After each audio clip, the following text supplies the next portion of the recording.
எப்படி பாதுகாக்கிறது என்று பார்க்கணுமே தவிர, அம்மா உணவு விடுதியில் இட்லி போடுறாங்கன்னு என்ன அர்த்தம்? அது இந்த அரசாங்கத்தினுடைய முற்போக்காக நான் பார்க்குறேன். பழைய முயற்சியில் ஜனங்களை இனி அடைய முடியாது என்கிற முடிவுக்கு திராவிட முன்னேற்றக் கழகம் சகோதரர் ஸ்டாலின் வந்துட்டாங்க. ஒருத்தரையும் ஃபுல்லாக பேச விடாமல் ஒரு மந்திரி பேசி அவங்க பேச வந்தவங்களை திக்குமுக்காடக்கூடிய ஒரு தந்திரத்தை இவங்க கடைபிடித்தார். பிரதானமாக மோடி நல்லவர் என்பதெல்லாம் வாஜ்பாய் நல்லவர், மோடி நல்லவர், மன்மோகன் சிறந்தவர் என்று சொல்றதால் இந்த நட்பு இருக்க அது உதவி செய்யும். அதற்கு எது இருந்தாலும் எங்களோட கூட்டணிக்கு வரணும் என்று திமுகவோ அதிமுகவோ நினைக்கலாம். ஆனால் அது அப்படி பார்க்க முடியாது. இன்றைய சூழ்நிலையில் இந்த மத்திய அரசினுடைய நவீன தாராளமய கொள்கை அது மாநிலங்களில் அமலாகிற பொழுது மாநில சர்க்கார் செய்யக்கூடிய பணிகள், இதன் விளைவாக ஏற்படக்கூடிய பாதிப்புகள், இவைகளையெல்லாம் வைத்து கொண்டு தான் நாங்கள் சில முடிவுகளுக்கு வரோம்.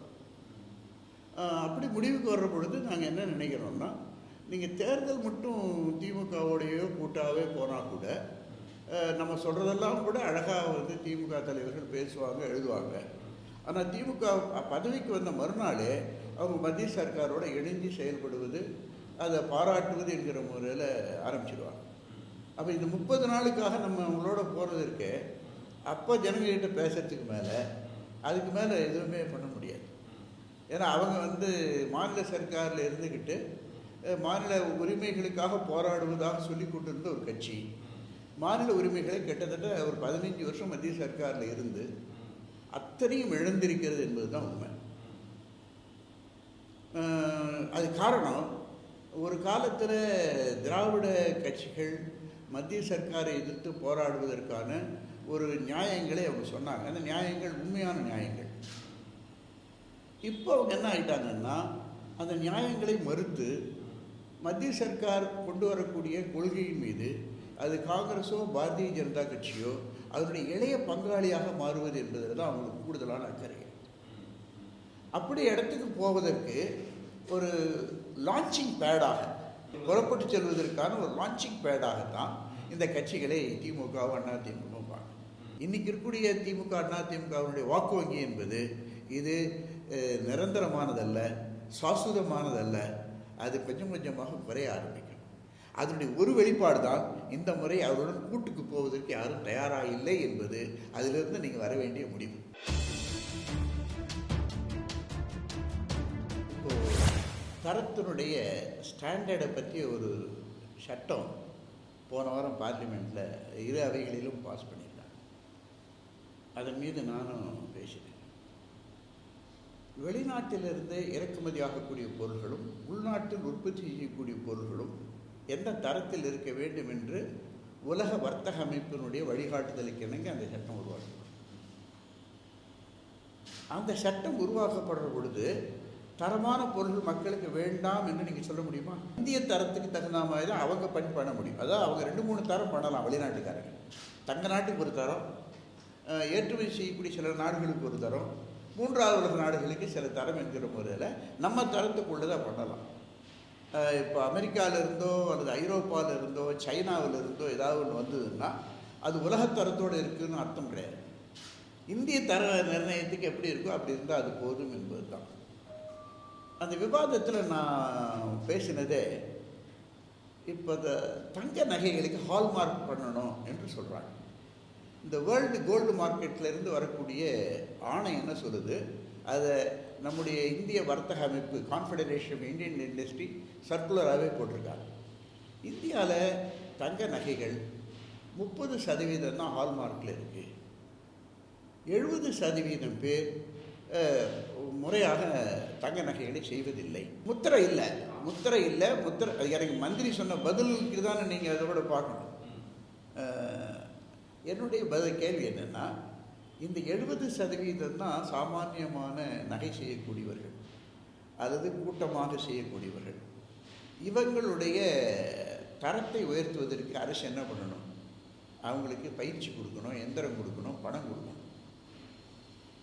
இது கொடுக்காமல் இது செய்யும் என்று சொன்னால், இதனால் பாதிக்கப்பட்ட 70% மக்கள் ஒன்று வேலையில்லாமல் போவாங்க, அல்லது வேறு வேலையை நோக்கி போக வேண்டியது. இந்த உலக தாராளமயம் என்பது ஒரு பெரும்பகுதியை புறக்கணித்து கொண்டிருக்கிறது என்பதை நீங்கள் பார்க்கணும். உதாரணமாக என்னுடைய உரையிலேயே நான் சொல்லியிருக்கிறது ஊதுவத்தி. இந்த ஊதுவத்தி நம்ம தான் பண்ணுவோம். மைசூரில் ஊதுவத்தி பண்ணுவாங்க, தமிழ்நாட்டில் ஊதுவத்தி பண்ணுவாங்க. இன்றைக்கி ஊதுவத்தி டிவியில் பார்த்தீங்கன்னா ஐடிசி தான் ஊதுவத்தி விளம்பரம் பண்ணுது. கம்போடியாவிலேருந்து வியட்நாமிலேருந்தும் ஊதுவத்தி இறக்குமதி பண்ணுது. இந்த கொடுமை என்ன ஆகுதுன்னா, நம்முடைய உற்பத்தியாளர்களை, சிறு உற்பத்தியாளர்களை, கிராமப்புற ஏழைகளை கடுமையாக பாதிக்குது. இன்னும் உதாரணம் சொல்லணும்னா, பிள்ளையார், நமக்கு பிள்ளையார் சதுர்த்தி நம்ம ஜனங்களுக்கு ரொம்ப முக்கியமானது. அது சைனாவிலேருந்து பிள்ளையாருடைய உருவம் இறக்குமதி ஆகுது. பெண்கள் வெற்றிக்கொள்ளக்கூடிய குங்குமம் போட்டு சைனாலேருந்து வருது. இப்போ 22ஆம் தேதி ஹோலி பண்டிகை வருது. இந்த ஹோலிக்கான பவுடரும் துப்பாக்கியும் சைனாலேருந்து இறக்குமதி ஆகுது. இந்திய தொழில்கள் வளர்வதற்கு பதிலாக இந்திய தொழில்கள் பெரும்பாலும் பாதிக்கப்படக்கூடிய ஒரு சூழ்நிலை உருவாகிற பொழுது மத்திய அரசியல் காங்கிரஸோ அல்லது அதனுடைய இளைய பங்காளிகளோ, பிஜேபியோ அதனுடைய இளைய பங்காளிகளோ ஓரளவுக்கு பலம் பெற்றவர்களாக தெரிந்தாலும் வாழ்க்கையும் அனுபவமும் அவர்களை அவரிடமிருந்து விலைக்கு எங்களை நோக்கி கொண்டு வரும் என்பதுதான் இன்றைய சூழ்நிலை. உலகம் முழுது இதான் நடந்துகிட்டு இருக்கு. இப்போ நான் ஒவ்வொரு நாடாக சொல்ல முடியும். அதுக்கு ஒரு அரசியல் குணம் இன்னும் வரலைங்கிறத தவிர மக்கள் எல்லா இடங்களிலும் கடுமையாக பாதிக்கப்பட்டிருக்காங்க, எல்லா இடங்களிலும் போராடிக்கிட்டு இருக்காங்க. பாரதிய ஜனதா கட்சி தேர்தலின் போது சொன்ன வாக்குறுதிகள் என்னென்ன நிறைவேற்றி இருக்கிறது என்று பார்த்தா, அவங்க பெருமளவுக்கு புதிய வாக்காளர்களை ஈர்க்கக்கூடிய முறையில் தான் பிரதமர் மோடியினுடைய பேச்சு அமைந்தது. ஆனால் இந்த 2 ஆண்டுகளில் சிறிய நடுத்தர தொழில்கள் கடுமையாக பாதித்திருக்கிறது. இதெல்லாம் தடுப்பதற்கு நீங்கள் என்ன நடவடிக்கை எடுத்தீங்க? இதனால் பாதிக்கப்படக்கூடிய மக்கள் உங்களுடைய வாக்காளராக கூட இருக்கலாம். ஆனால் நீண்ட நாள் அந்த வாக்காளர்களாக அவங்க இருக்கவே முடியாது. ஏன்னா வாழ்க்கையும் அதனுடைய அனுபவமும் மக்களுக்கு புதிய வழியை, புதிய பாடத்தை கற்றுக் கொடுக்கிறது. ஆனால் திமுகவும் அதிமுகவும் கலைஞரும் மற்றவங்களும் மோடியை பாராட்டுறாங்க. ஆனால் இந்த மாதிரி விஷயங்களை பற்றி பேசாமலேயே ஒதுங்கி போவது என்பது தமிழ்நாட்டு மக்களுக்கு, தமிழ்நாட்டு வாக்காளர்களுக்கு அவர் உண்மையை சொல்ல மறுக்கிறார்கள் என்றுதான் அர்த்தம் என்று நான் கருதுகிறேன். பிரதான காரணம் என்பது அந்த ஊழல் அல்ல. அந்த ஊழலை எப்படி சமாளிக்கணும் என்பது திமுகவுக்கும் தெரியும், அதிமுகவுக்கும் தெரியும். அதனால் அவங்க ஒன்றும் பெருசாக அதை பற்றி கவலைப்பட மாட்டாங்க.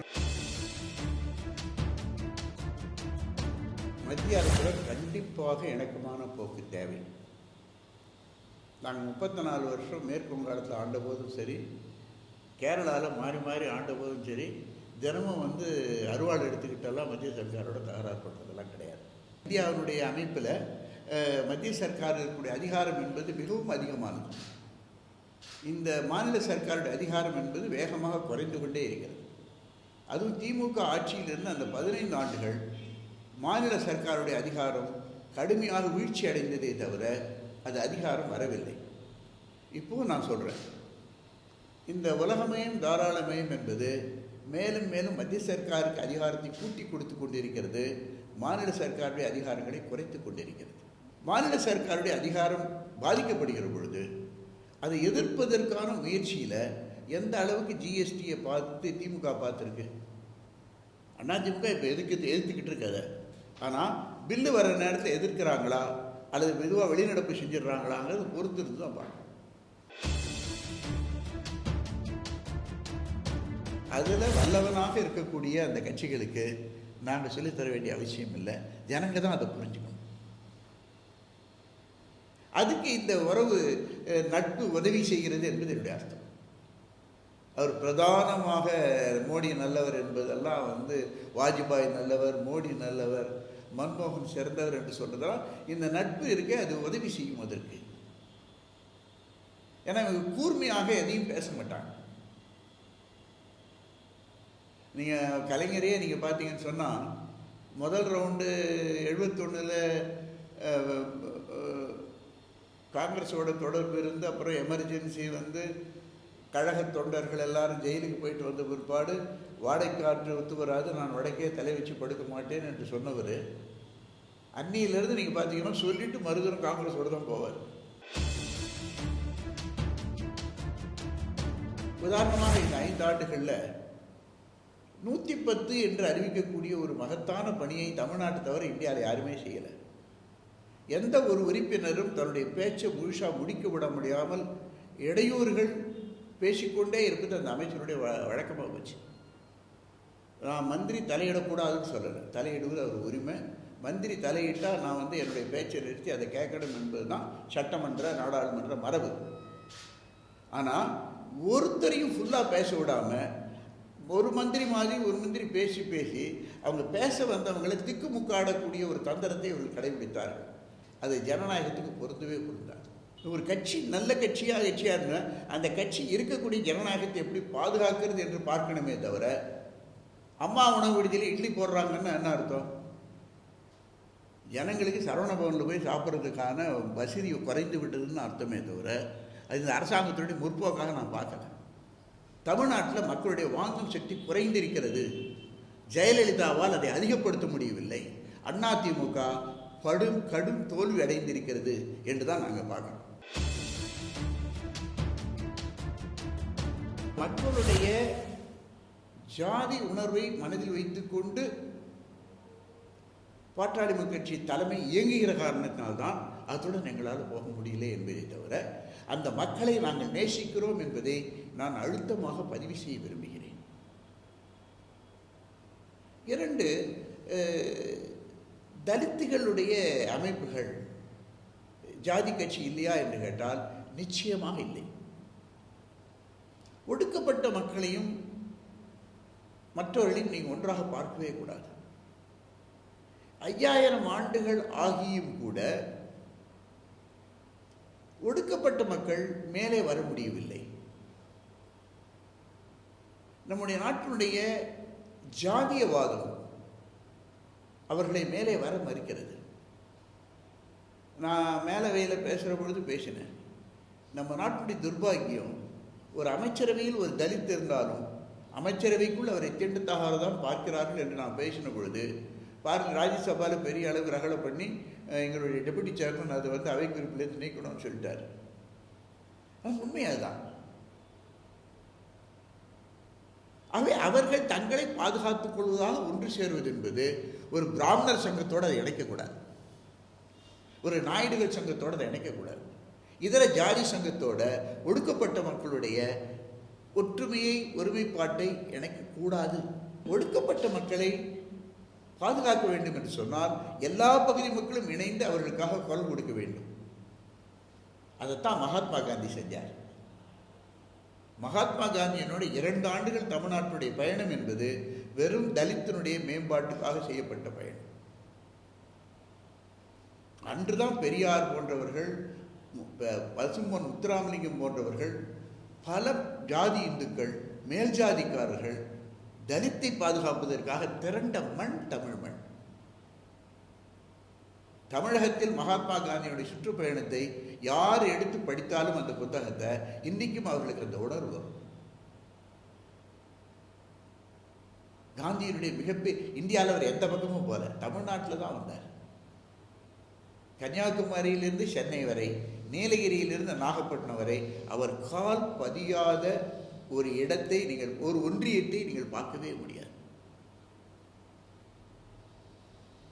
காந்தி செய்ததினுடைய தொடர்ச்சி தான் நாங்கள் செய்வதே தவிர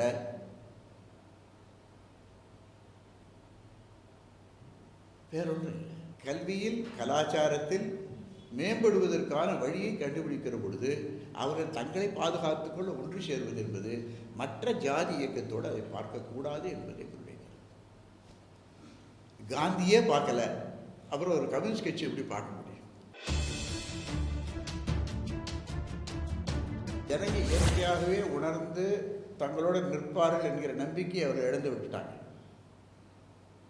இதுவரைக்கும் திராவிட இயக்கங்களுக்கு வாக்களித்த மக்கள் இயற்கையாகவே நமக்கு தான் தொடர்ந்து வாக்களிப்பார்கள் என்கிற எண்ணம் அவர்களுக்கு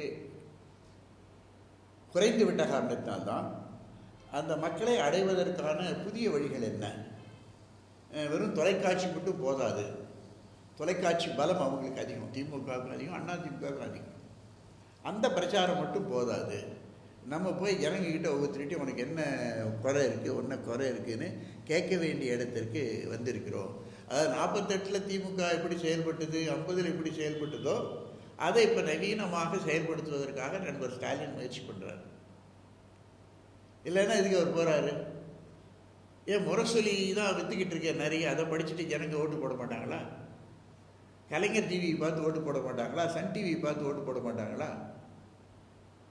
அதெல்லாம் கையை விட்டு போய்கிட்டு இருக்கு. அதையும் மீறி பிரச்சனை வருதுங்கிற பொழுது அவங்க கார்ப்பரேட் வழிமுறைகளை கையாள ஆரம்பித்திருக்கிறார்கள். பழைய முயற்சியில் ஜனங்களை இனி அடைய முடியாது என்கிற முடிவுக்கு திராவிட முன்னேற்ற கழகம் சகோதரர் ஸ்டாலின் வந்துட்டாங்கன்னு அர்த்தம். எங்களுடைய தலைவர்களும் தேமுதிகவோட பேசினாங்க. அவர் வர வேண்டும் என்று கேட்டுக்கிட்டோம். அவர் ஒவ்வொரு முறையும் பேசுகிற பொழுதும் அல்லது பத்திரிகைகிட்டையும் நன்றி சொன்னார் அவர். ஆனால் இறுதியாக அந்த கட்சி என்ன முடிவு எடுக்குதோ அந்த முடிவு தான் அந்த கட்சி பொருந்தும். அதை குறை சொல்ல வேண்டிய அவசியம் எங்களுக்கு கிடையாது. அவர் அப்படி ஒரு முடிவு எடுத்திருக்கிறார். அது தேர்தலுக்கு பிறகு தான் தெரியும். இன்னும் தேர்தலுக்கு 2 மாதம் இருக்குது. இந்த முடிவுகள் மாறலாம், மாறாமல் இருக்கலாம். ஆக உடனடியாக அந்த முடிவுகளை பற்றி விமர்சிப்பதோ, ஆக்கப்பூர்வமாக விமர்சிப்பதோ அல்லது ஆக்கப்பூர்வமற்ற முறையில் விமர்சிப்பதோ பொருத்தமாக இருக்காது என்பது என்னுடைய கருத்து. சமுதாயத்தில் நல்லா இருக்கணும் என்று சொல்லுகிறவர்கள் இருக்காங்க, நலங்கெட்டு போக வேண்டும் என்று விருப்பப்படக்கூடியவர்கள் இருக்காங்க. நாங்கள் நிலையாக இருப்போமா என்று நலங்கெட்டு போகிறவங்க எங்களை பார்த்து கேள்வி கேட்டுட்டு இருக்கிறாங்க. நாங்கள் நிலையாகத்தான் இருப்போம் என்பது அந்த கூட்டத்துக்கு வரக்கூடிய மக்களுடைய ஆரவாரங்கள், அந்த மக்கள் போடக்கூடிய மிகப்பெரிய மாலைகள், அந்த மக்கள் தரக்கூடிய உற்சாகங்கள் நாங்கள் நலமாக இருப்போம் என்று அதை காட்டுகிறது.